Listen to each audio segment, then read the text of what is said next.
Ilan sa inyo ang may alam, many times in the Bible, God chose to describe Himself in terms of a mother. Do you know that? Nung pinakilala ni Jesus ang Ama, nung inintroduce niya ang Diyos, rather, sa ating mga tao, ipinakilala ng Panginoong Jesus ang Diyos bilang Ama, bilang Father. Now, hindi ibig sabihin nun ang Diyos ay lalaki. Kung bakit Father? Kasi usually, pag sinabing Father, lalaki. But we all know, God has no gender. God is Spirit. Hindi siya lalaki, hindi rin siya babae. And so therefore, alam natin, when Jesus introduced God as Father, merong reason yon. At primarily, gusto ng Panginoon ipakita yung function ng Diyos sa buhay natin bilang Father, Provider, Protector, and many others. Pero sa Bible, many times, dinescribe din ng Diyos ang kanyang sarili in terms of a mother. Hindi lang Father. At isa sa mga paborito kong verse in the Bible na dinescribe ng Diyos ang kanyang sarili in terms of a mother, yung sinabi in the book of Isaiah, chapter 66, verse 13. Ito ang sabi ng Bible. As a mother comforts her child, so will I comfort you. Anong sabi ng Panginoon? As a mother comforts his child, so will I comfort you. So God uses the image of a mother to describe His love towards His children. Now think about this, mga kapatid. Hindi sinabi ng Bible, as a king or as a judge, God comforts His people. Hindi. As a mother, bakit hindi king, hindi judge? Which we believe, yun talaga ang description ng Diyos about Himself. He is God, He is a judge, He is a king. Pero bakit dinescribe ng Diyos ang kanyang sarili in terms of a mother when showing His love for His people? Alam niyo kung bakit? Do you have any idea? Bakit pinili ng Diyos na ang image na gamitin niya, o ang image na ginamit niya to describe His love towards us is a mother. Bakit? You know why? That is because yung pagpapakita ng affection ng isang mabuting ina. And take note, no? Mabuting ina. Yung pagpapakita ng affection ng isang mabuting ina sa kanyang anak is a reflection of God's grace.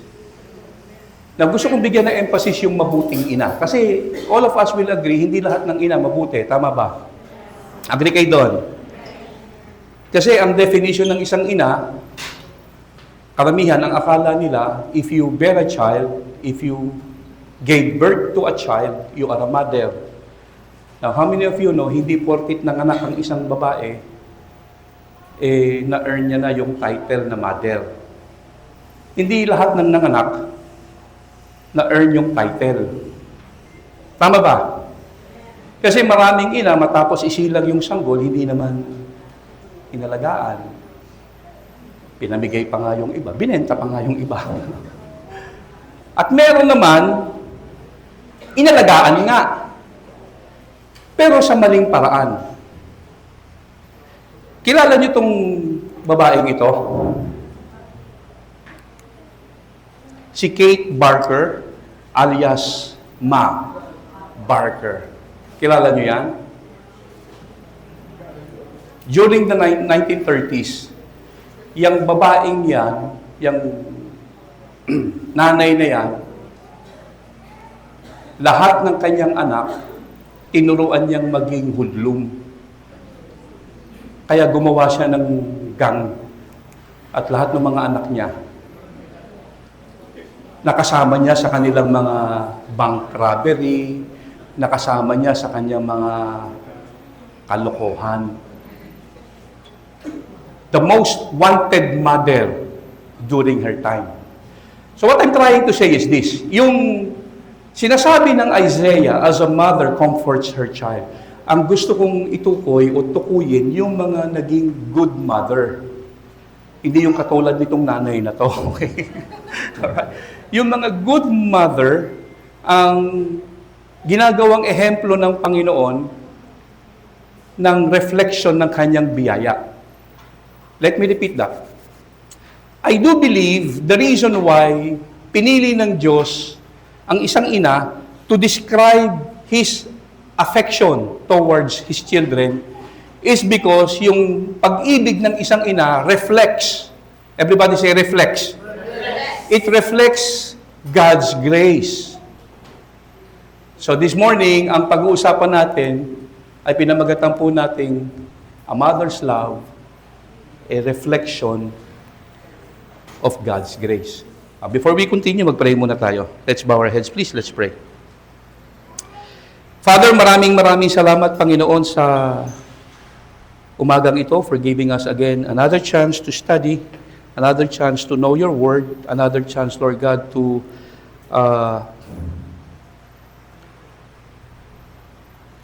have a deep understanding of your love and affection towards us, your people. And we pray, Lord, that the Holy Spirit will give us light, will give us illumination sa iyong mga salita na nagbibigay buhay. Thank you so much, Lord. This we pray in Jesus' name. Amen and amen. Sige po, palakpakan natin si Lord. Again, as I've said earlier, nang sabihin ng Diyos na as a child, as a mother comforts her child, so I will comfort you. Pinakita doon na pinili ng Diyos gamitin ang isang ina to describe her affection because the mother's love reflects the grace of God. Now, ngayong umaga, ang naisip ko kong gawing example ng isang ina that reflects yung kanyang pagmamahal, reflects the grace of God. Ang gusto kong gawing example, walang iba kung hindi yung nanay ko. Alright? Some of you here, naabutan yung nanay ko. But most of you are not. Sino yung nakakaabot sa nanay ko? Let me show your hand. Only few. Si Joey, only few. Kasi naging member din natin siya. Okay? Now, to start with, para ma-emphasize ko sa inyo yung affection, yung mother's love na naramdaman ko sa aking nanay na nagre-reflect ng grace ng God is first, let me give you or let me share to you my personal testimony. Okay lang ba yun? So magkukwento lang ako. Alright? Alright. So ready na kayo? Ako po ay nagsimulang matutong magbisyo at the age of 12. 12. Sino dito yung natutong magbisyo ng 12 anyos? Okay. Given, no? Kasi talaga naman mga, ano yan eh, mga kadugo natin yung mga yan eh.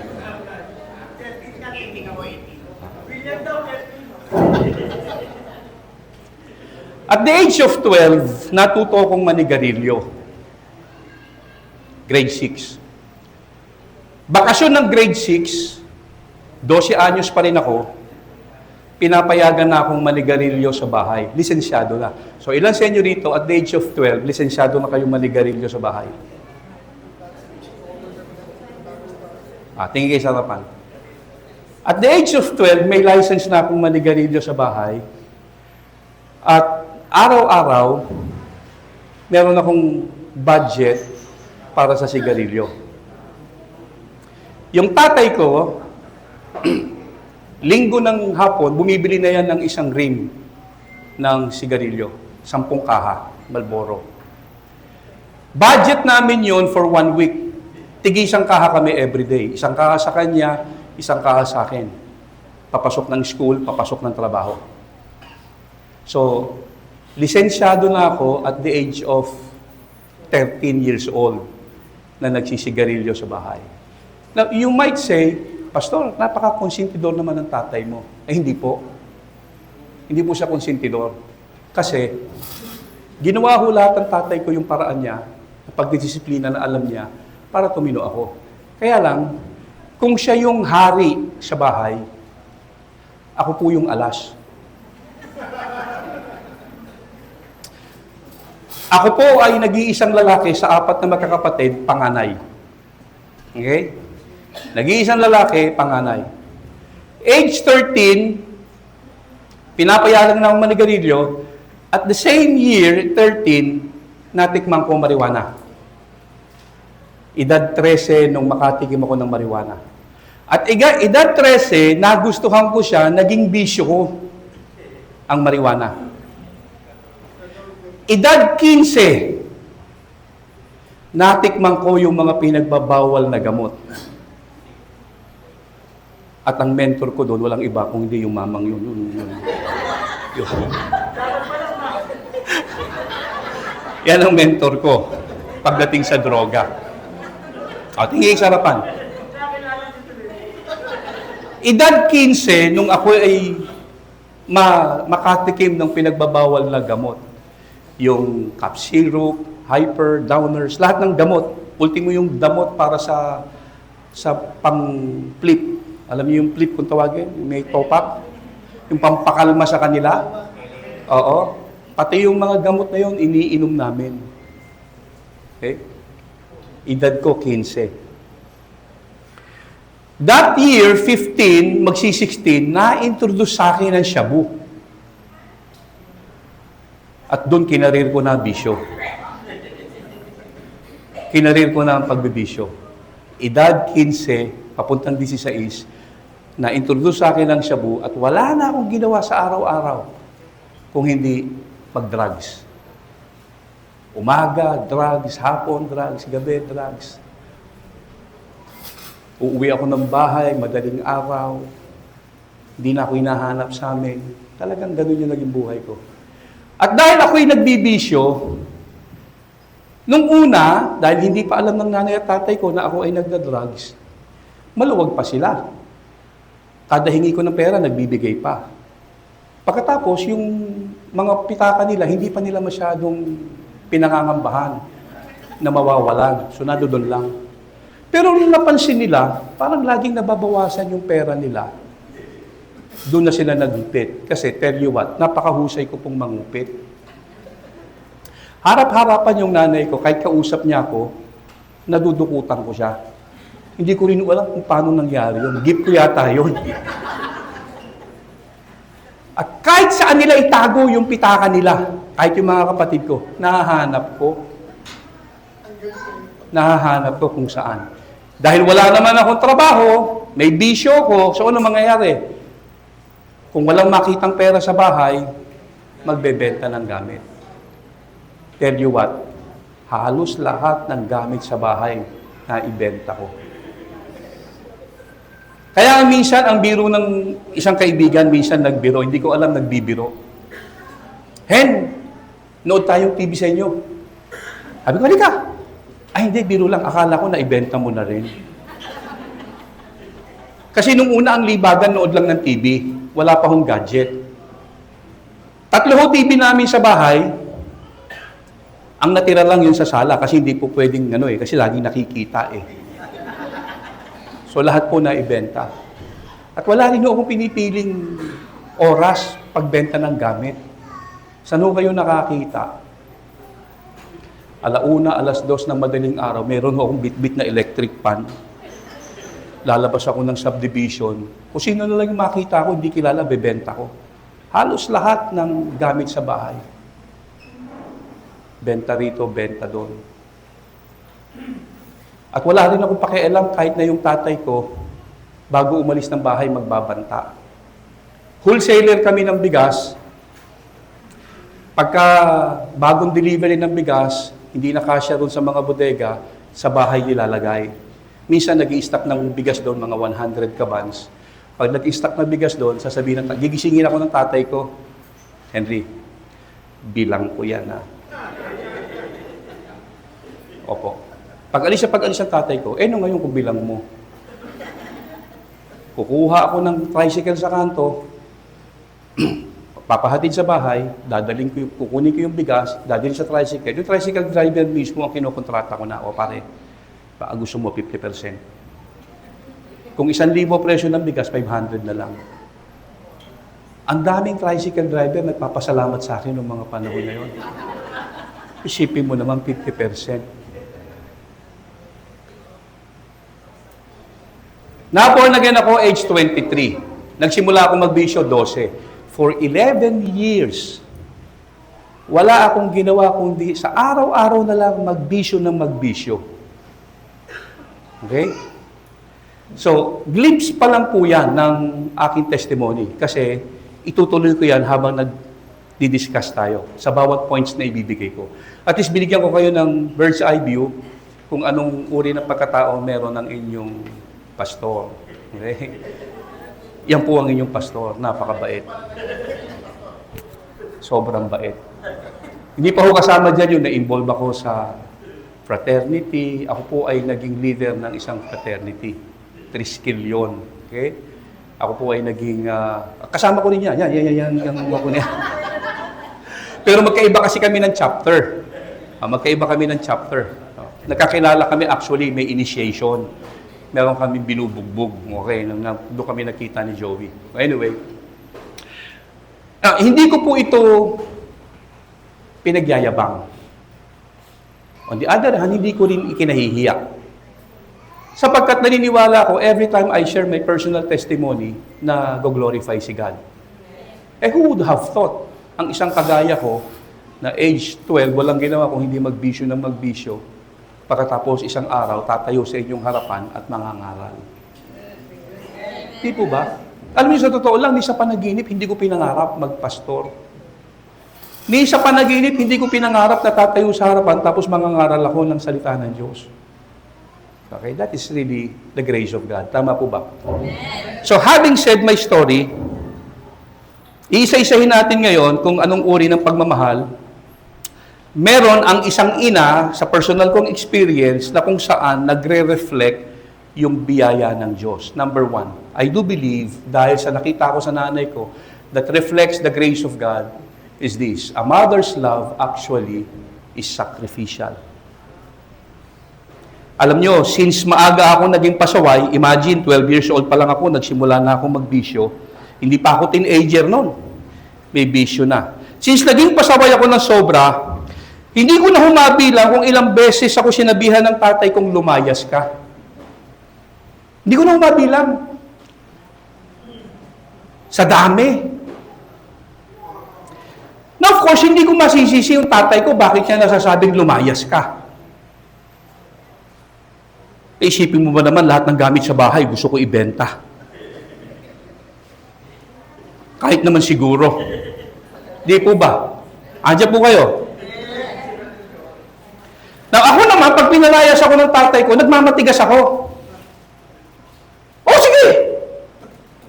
Alam niyo kung bakit ako nagmamatigas? Sapagkat alam kong pipigilan ako ng nanay ko. Hindi ko na mabilang yung pagkakataon na ako'y magmamatigas pag sinabi ng tatay ko, layas! Oo, lalayas ako. Tapos yung nanay ko, dali-daling tatakbo yung sa pintuan at haharang.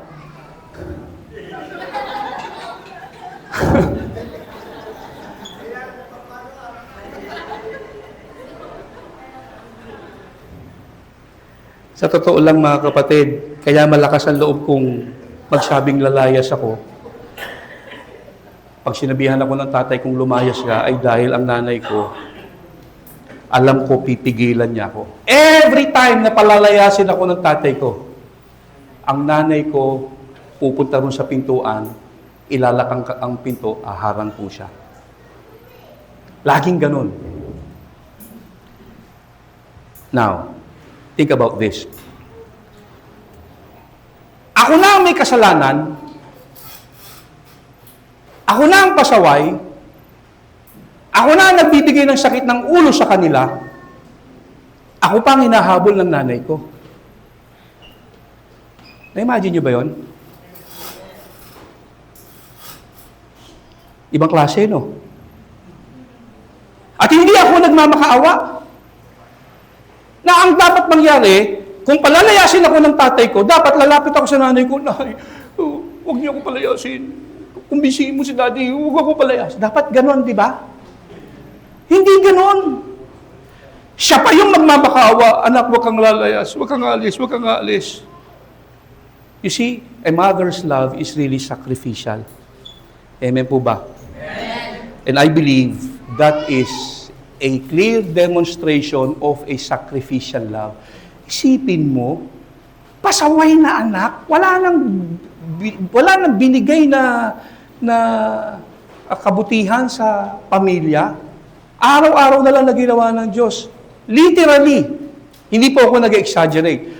Araw-araw sa ginawa ng Diyos, ako'y bangag. Araw-araw, literal po yun. Hindi po yun exaggeration. Araw-araw. Isipin mo, ganun ka na, tapos yung nanay mo, magmamakaawa pa. Anak, huwag kang lalayas. That is for me a clear demonstration of a sacrificial love. Tama ba mga kapatid? Yes. Yung uri ng pagmamahal na ikaw na nagkamali, ikaw na may kasalanan, pero siya pa ang hahabol sa iyo at magmamakaawa, I do believe, grabing sakripisyo yon. Tama po ba? Now, dito natin makikita mga kapatid, yung uri na yon ng pagmamahal ng nanay ko na pinakita niya sa akin, reflects the grace of God. You know why? Because God's love is also sacrificial. Tingnan nyo, itong sabi ng Bible, look at this. God demonstrates His own love for us in this. While we were yet sinners, Christ died for us. Now, look at this. Pansinin nyo mabuti. The Bible did not say, while we were trying to be good, while we were trying to become a good person, Jesus died for us. Hindi yun sabi. While we were yet sinners, Jesus died for us. Sa case ng nanay ko, habang ako ay nagbibisyo, nagnanakaw, niloloko sila, hindi humihinto yung nanay ko ng pagmamahal sa akin. Amen po ba mga kapatid? Amen. At meron siyang sapat na dahilan para ako ay mahalin. Bakit? Anak niya ako eh. Pero ang Diyos, while we were yet sinners, hindi pa tayo anak. While we were yet sinners, God the Son died for us.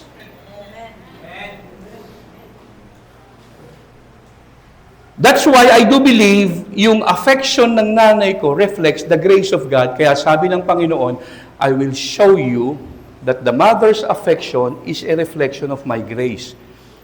As a mother comforts his child, so will I comfort you. Amen ba mga kapatid? Now listen mga kapatid. Yung nanay ko, hinahabol ako para hindi ako mawala. Si Jesus, hinabol ako hanggang siya ang mawala para matagpuan ako. And that's, I believe, mga kapatid, is sacrificial love. Minahal tayo ng Diyos during the time na ikaw ay makasalanan. Tama po ba? So, kung tayo ay minahal ng ating ina, and yung pagmamahal na yun, sacrificial love, yung pagmamahal ng Diyos ay higit sa pagmamahal na ibinibigay ng nanay sa kanyang anak. For the simple reason, yung nanay may dahilan para mahalin ka. Sa kanya ka nang galing Anak ka niya. Tama ba? But Bible tells us, kung sino lang yung sumampalataya kay Jesus ang may karapatang maging anak ng Diyos. And so therefore, hindi niya pa tayo anak, minahal ka na niya. Amen. Habang pasaway ka pa, mahal ka na ng Diyos. Amen ba? Amen. Kaya nung ako'y unang makaranas ng pagmamahal ng Diyos, alam niyo kung paano ako na-born again? Hindi ako na-born again nang may nag-share sa akin. Inimbitahan ako, pumunta ng service, and during that time, nung nagkakantahan, ang kinakanta po nun, hindi ko makakalimutan, ay Masayang Awitin. Ilan sa inyo ang may alam nung Ako'y magpupuri sa Panginoon. Masayang awitin, lahat ay nagtatalunan, naglalabasan ng mga panyo, tapos yung panyo, purihin si Yahweh, El Shaddai. Okay. Pero biro, doon po ako tinawag ng Lord. Okay. Habang sila ay nagkakasiyahan, nagtatawanan, masayang-masaya, ako po'y nando doon, umiiyak. Naramdaman ko yung pag-ibig ng Diyos. Hindi po ako ng Diyos nung time na yun. Kinatag po ako ng Diyos nung time na yun. Hindi ako na-born again dahil merong nag-share, mahal ka ng Diyos, namatay si Kristo para sa'yo. Hindi ako na-born again dahil doon. Habang nag-aawitan, hindi po ako ng Diyos, doon po ako nakakilala. Sumunod na lang yung gusto kong malaman kung ano yung gospel. Pero doon po ako nakakilala. So imagine, bago po ako bumaba ng kotse, papunta doon sa service, nagmariwana po kami. Nagbaon po ako ng mariwana para papunta doon sa service at habang kami po ay nagpupuri, iniisip ko, ba't ako umiiyak? Nagtitrip ba ako? Kasi bangag po ako nung time na yon. Katatapos lang namin magmariwana, tapos umating kami ng church, habang nagpupuri, umiiyak ako. Ang unang pumasok sa isip ko, baka nagtitrip lang ako. Pero hindi po talaga ako nagtitrip nung time na yon.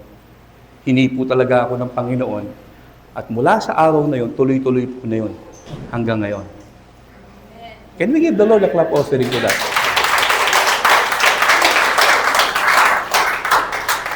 Minahal ako ng Diyos habang ako ay makasalanan pa.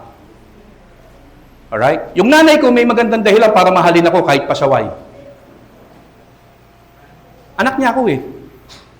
Pero ang Diyos, minahal niya ako doon sa point in time na makasalanan pa ako. Yun yung sinasabi ng Scripture. God demonstrates His love to us. We were still sinners. He died for us. Pangalawang pagmamahal na nakita ko at naranasan sa aking ina that reflects the grace of God is that a mother's love is patient. Everybody say patient. Patient. Alam niyo yung tatay ko, naubos na ang pasensya sa akin. Halos kasi lahat ng bagay sa gamit namin sa bahay, binenta ko na. So ang tatay ko, ubos na ang pasensya. At ang isang bagay na hindi ko malilimutang sinabi ng tatay ko, hindi ko malilimutan na sinabi niya, hindi ka pa mamatay. Iiyakan naman kita, don't worry. Hindi ko malilimutan yon. Hindi ko rin siya masisi. Bakit? Kasi okay lang sana kung ang buhay ninyo nung time na yun maganda pa. Yung tipong asensado pa kayo. Pero nung time na medyo nasa peak na ako ng kalokohan ko, nagde-decline na po yung kabuhayan namin. Paubos na yung... Kasi yung tatay ko po, nag-abroad siya at isa siyang officer ng bangko sa ibang bansa. Nakaipon ng malaki, pag-uwi, nag-start ng business. Kaya lang dahil hindi naging successful yung business, unti-unti nag-decline yung negosyo, may na-swindle pa kami nung time na yon. Tapos doon po naman yung time na ako'y sumabay pa ng kalokohan. Nagde-decline na yung negosyo, dagdag pa ako sa problema. Benta rito, benta ron. Kaya hindi ko malilimutan yung salitang binitiwan ng tatay ko, hindi ka pa mamatay. Isang araw, hihintayin ko na lang, may magbabalita na lang sa amin, Mr. Uy, patay na po si Henry. Huwag ka mag-alala, iiyakan kita. Kahit isang beses. Alam nyo, hindi ako tinatabla nung time na yun. Bakit? Hindi ako nasasaktan nung time na yun. Siguro dahil manhid talaga, dahil nakadrugs eh. Ngayon ko lang nalaman, masakit pala yung sinabi ng tatay ko na yun. Nung time na yun, manhid eh. Listen mga kapatid. Kung yung tatay ko, ubos na ang pasensya, yung nanay ko po hindi. I can still recall, nung kami po yung makulong, kasama ko si Joey noon, nakatakas lang yan. Pinatalon ng building ng Camp Crame. Kaya po, akala nyo walang ibig sabihin yan? Kasama si Bubon. Siguro inisip nyo, bakit may kulungan? Okay. I I can still recall, ang edad po namin noon, 16, kung di ako nagkakamali. At dinala po kami sa Camp Crame, kung saan nandoon ang opisina mismo ng Philippine National Police. Hindi po ordinaryong mga police station. Camp Crame. Doon po kami dinala. At nung nandoon ako, ang naisip ko, katapusan ko na. Bakit? Kasi ubus na ang pasensya ng tatay ko. Panigurado, pag nalaman ito ng tatay ko, ang sasabihin niya sa nanay ko, hayaan na natin muna siya dyan para matuto, mabigyan ng leksyon. Kaya nung time na yon, talagang nasa isip ko, tutuluyan na ako nito.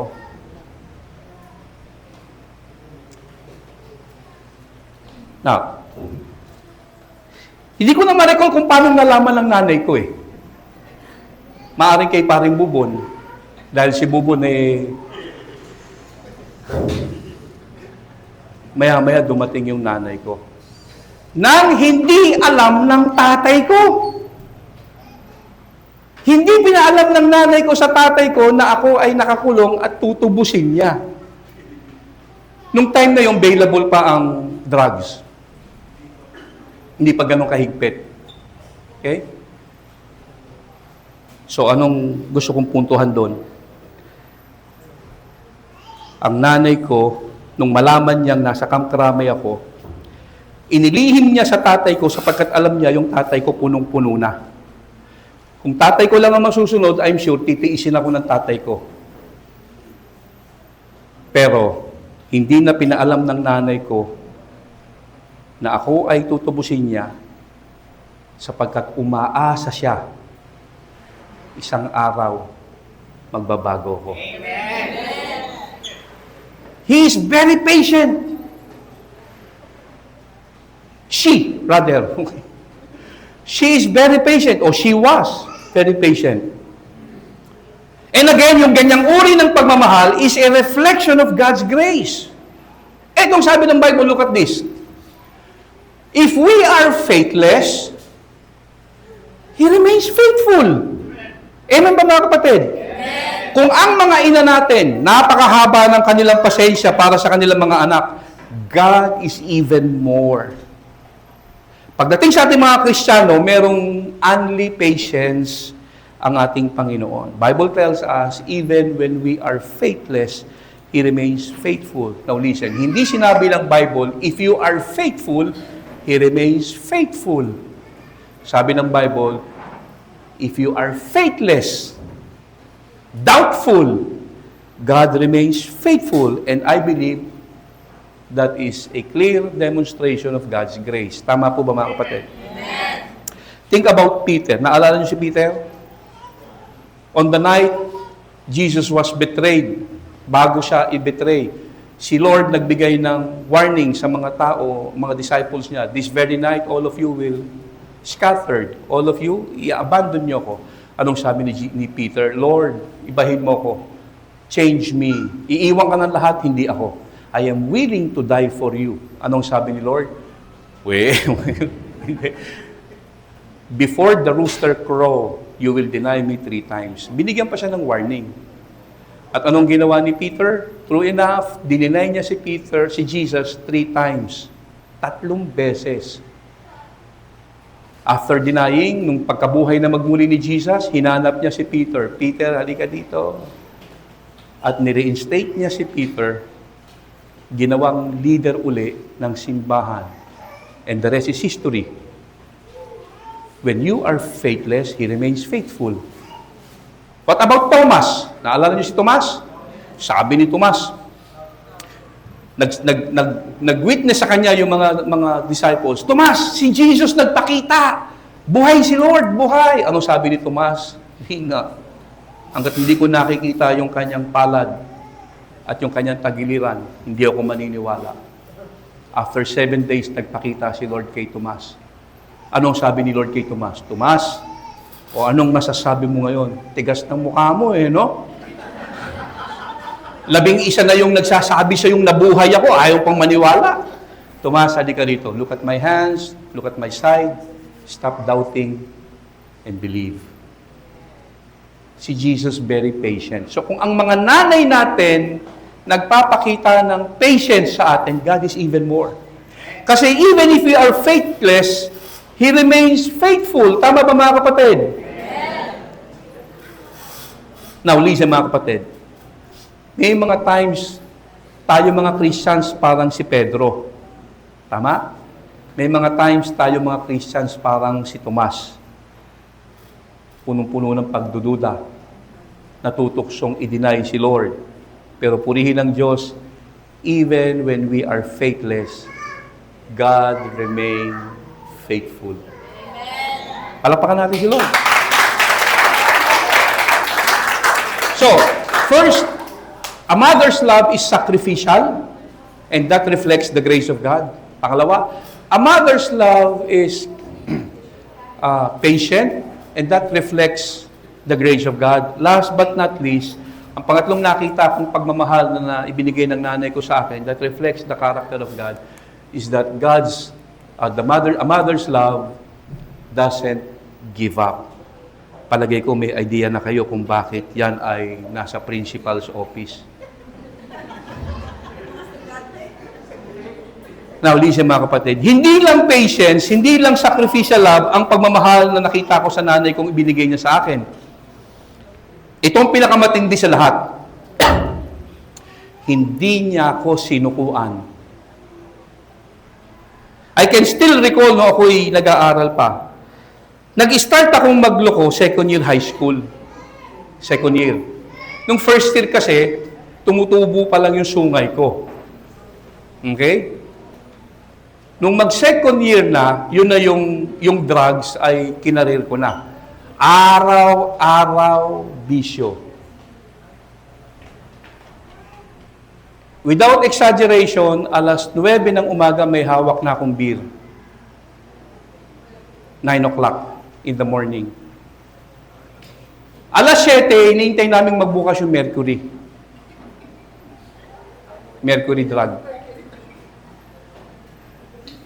Bibili kami ng drugs, titirahin yung drugs, magpapalipas ng 1 oras para yung tama, no? Doon sa mga nakakaintindi, para yung tama lumating, susundutan ngayon namin ng beer. Okay? Nagpa-flashback kay mentor yung ano.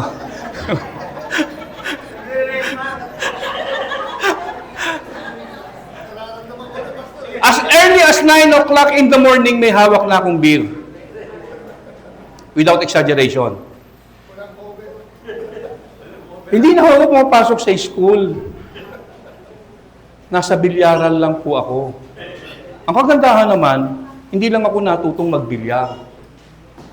Gumaling ako magbilyar without bragging. Di ba, Brad, no? Yan po ang number 1 na idol sa akin. Fan ko pala, fan. Okay, bilib na bilib sa akin yung pagdating sa bilyar. 9 o'clock, nagbibir na ako. Ako po yung estudyante na pagbaba ng subdivision namin sa kalsada, meron pong tindahan doon. May open credit po ako doon. Pagbaba ko po ng tindahan, kukuha ko ng beer, habang naglalakad ako sa subdivision po namin, naka-uniform pa ako, ang uso pa nun dati na uniform, lagi nakabukas po yung polo, naka-t-shirt na puti, nakabukas. Hawak ko po yung beer, habang naglalakad po ako, may dala-dala akong beer. At wala akong pakialam kahit sino masalubong ko. That is why, yung mga magulang sa subdivision namin, pag nakita nila na yung anak nila kasama ako, galit na galit. Bakit kasama mo yung anak ni Mr. Uy? Adik yun ah. Hindi ho nila pinapalapit yung anak nila sa akin. Ganun po kaganda yung image ko sa subdivision namin.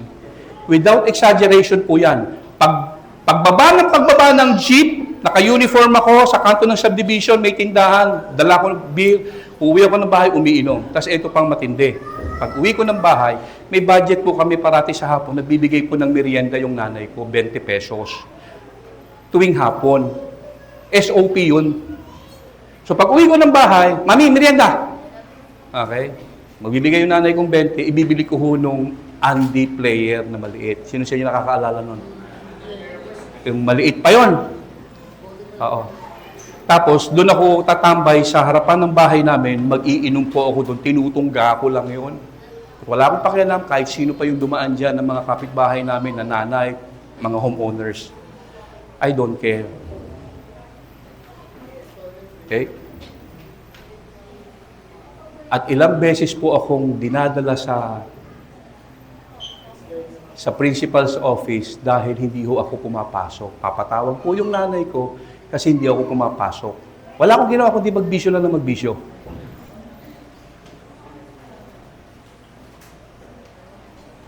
Alam niyo kung anong tinapos ko? Ang educational attainment po ng inyong abang lingkod, second year high school. Nakarating ako ng koleyo, akala ng nanay ko, malapit na akong gumraduate, pero hindi niya alam, napako ako sa second year. Lahat na pinapakita ko sa kanyang resibo, galing sa eskwelahan, puro peke, galing rekto. Yung mga class card na katataas, no? Hindi ko binababa, ang pinakamababa ko, 2.5, mga ganyan. Lagi akong dos. Hindi ako nagbibigay ng 1.5, 1. Kasi talaga namang sasabihin ng nanay ko, hindi na talaga kapani-paniwala. Okay. Araw-araw po ako lasing eh. Araw-araw akong bangag. Again, that is without exaggeration. Wala akong exaggeration yan. Araw-araw po talaga yon. Walang araw na hindi po ako naka-drugs. Araw-araw po yun. Akala lang nanay ko, college na ako, pero hindi niya alam, lahat ng tuition fee na binibigay niya, hindi yung umaabot sa school. Hindi nga ako nakakarating ng Baklaran eh. Taga-Sukat po ako. Ang school po, FEU. Akala niya, college na ako, FEU. Hindi ako nakakarating ng Baklaran, hanggang Lopez Village lang ako. Kasi doon sa Lopez, nandun yung tambayan namin bilyaran. Yung tatay ko, hindi naman talaga naniniwalang ako'y nag-aaral. Ilang beses na akong sinabihan ng tatay ko, sinabihan ng tatay ko yung nanay ko, tigil mo na yung pagbibigay ng enrollment yan, hindi nag-e-enroll yan. Hindi nag-aaral yan. At hindi ako naniniwala, hindi alam ng nanay ko. Alam niya yon. Pero umaasa ang nanay ko na isang araw, magigising ako, marirealize ko, dapat akong mag-aral. Okay? Hindi ako sinukuha ng nanay ko. Hanggang sa ma-born again ako. At kung ma-born again ako, of course, the rest is history. Nagbago lahat sa buhay ko. Okay?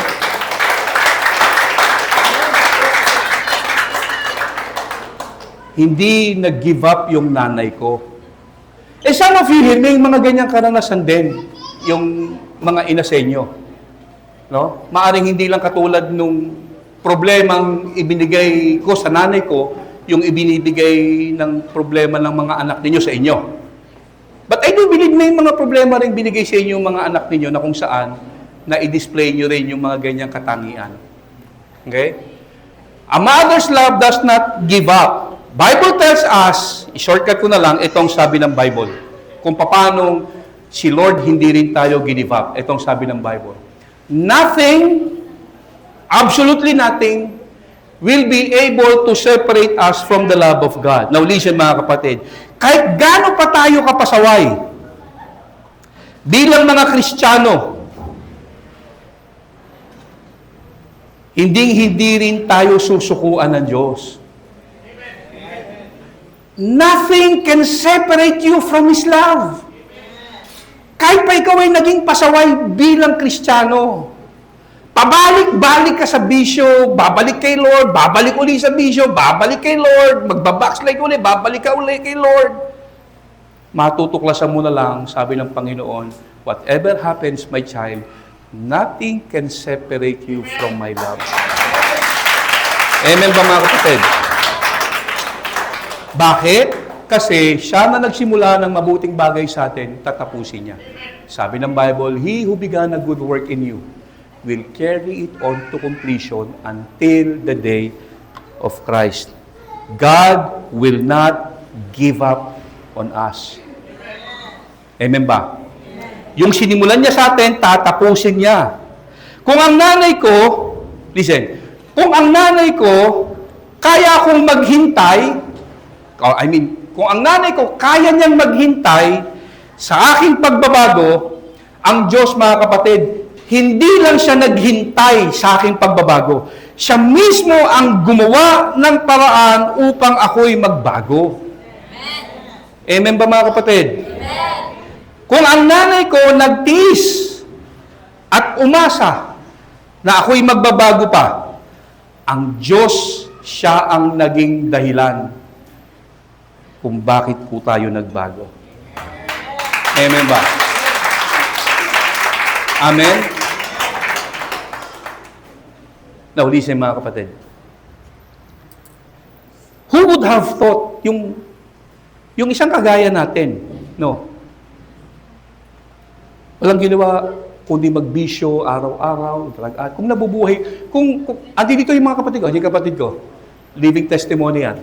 Si Joey, living testimony yan. Kilala nila ako, magmula nung ako ay bata pa. Okay? Si William. Oo, kasama pala si William. So halos lahat ng mga nakakakilala sa akin, iisang sinasabi nila. Himala ang nangyari kay Henry Boy. Now, ang point ko lang is this. No? This is not to exalt myself. This is to glorify God as my Father.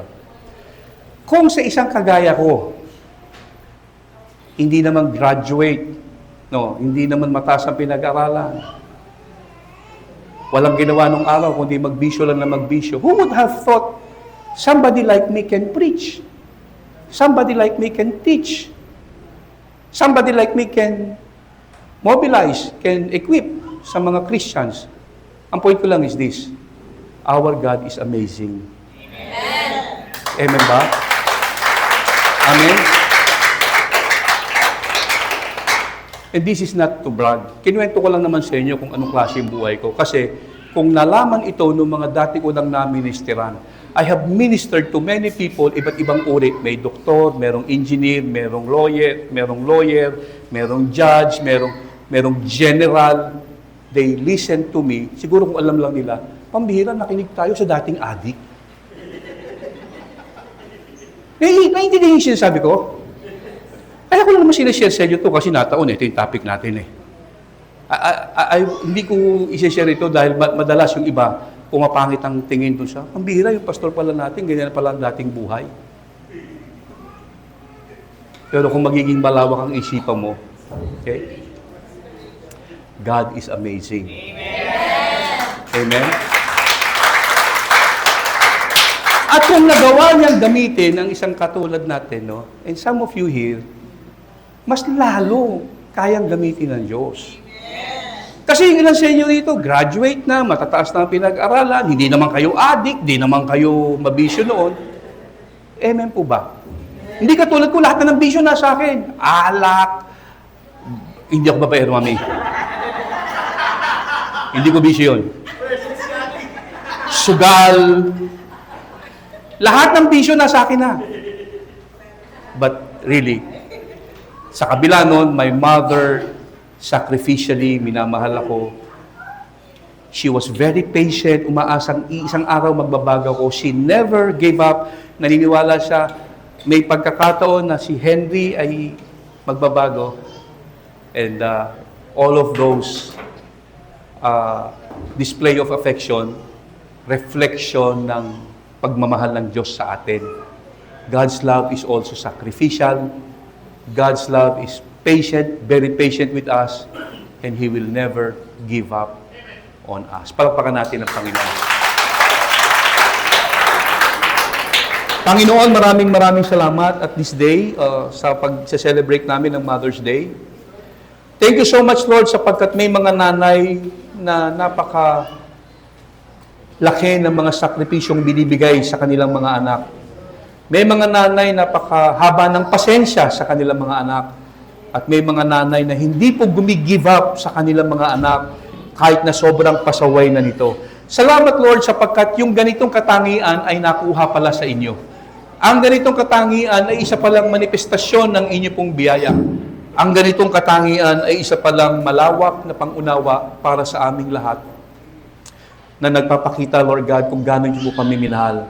Salamat, Panginoon. And this morning, as we honor all the mothers here na nagpapakita ng kanilang sacrificial love, pagiging patient sa kanilang mga anak, pagiging nagpe-persevere, hindi nag-give up sa kanilang mga anak. Ina-appreciate namin, Lord God, sapagkat all the more, mas lalo ka, Panginoon Diyos, na nagbibigay sa amin ng ganitong uri ng affection. Because we believe, Lord God, that you love us even more. Ikaw ay nagbibigay ng malawak na sakripisyo sa amin. Napaka-patient mo sa amin at hindi niyo po kami gini-give up. Thank you so much, Lord. Maraming salamat. Tayo pong lahat ay tumayo and let us worship the Lord.